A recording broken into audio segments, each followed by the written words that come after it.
J'ai vu des machines évoluer, oui, on avait ne serait-ce qu'au niveau coupe, on avait des presses qui étaient un peu plus performantes, hein, des presses hydrauliques qui étaient performantes, ouais.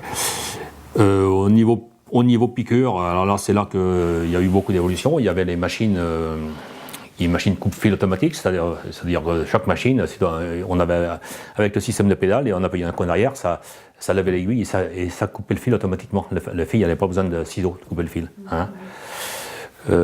Après, il y a eu des machines automatiques, une machine à point d'arrêt automatique, une machine à boutonnière. La fille avait juste à mettre, c'est comme une boutonnière en fait, à mettre la chaussure dessous, puis il y avait une machine qui faisait, il y avait une cam qui faisait le travail, quoi. C'est comme une machine à boutonnière, quoi. Et en fabrication, il y a eu l'avantage il y a eu beaucoup d'évolutions.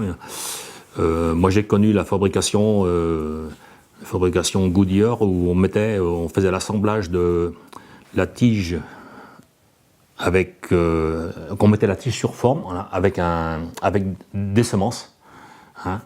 Tandis qu'à la fin, ça se faisait avec une machine automatique, hein. Il y avait la forme sur la machine. L'opérateur présentait la tige dessus, et il y avait des pinces qui prenaient la tige de chaque côté. Il avait des manettes pour tirer, donc c'était une évolution, ça, hein.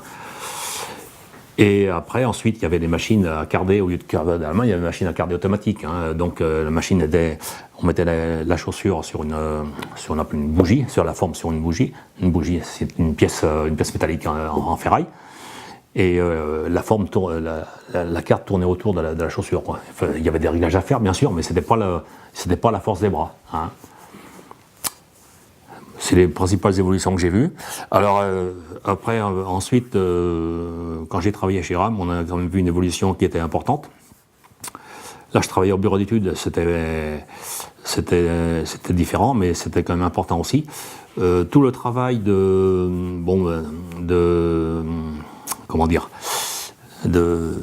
le travail où on prépare les patrons, tout ça, hein, on faisait ça à la main, coup de crayon, tout ça. Donc moi j'ai connu l'évolution sur ordinateur, c'est-à-dire la CAO, le patronage par assistance ordinateur. Ça veut dire qu'on travaille sur un écran, on fait des dessins, les dessins de la chaussure sont sur l'écran, et on s'est programmé et c'est découpé tout seul sur une table à côté. Donc les patrons ils sortent comme ça. Et j'ai même connu aussi la découpe automatique du cuir en échantillons. Les échantillons se coupaient sur une machine par ordinateur aussi, hein. Il y avait juste à repérer les défauts, hein. Et puis bon, fallait piloter. Moi je connaissais pas faire ça, mais on a vu ça. Alors si bien que la coupe à la main, quand je suis parti, j'étais pratiquement le dernier couperman chez RAM. D'accord.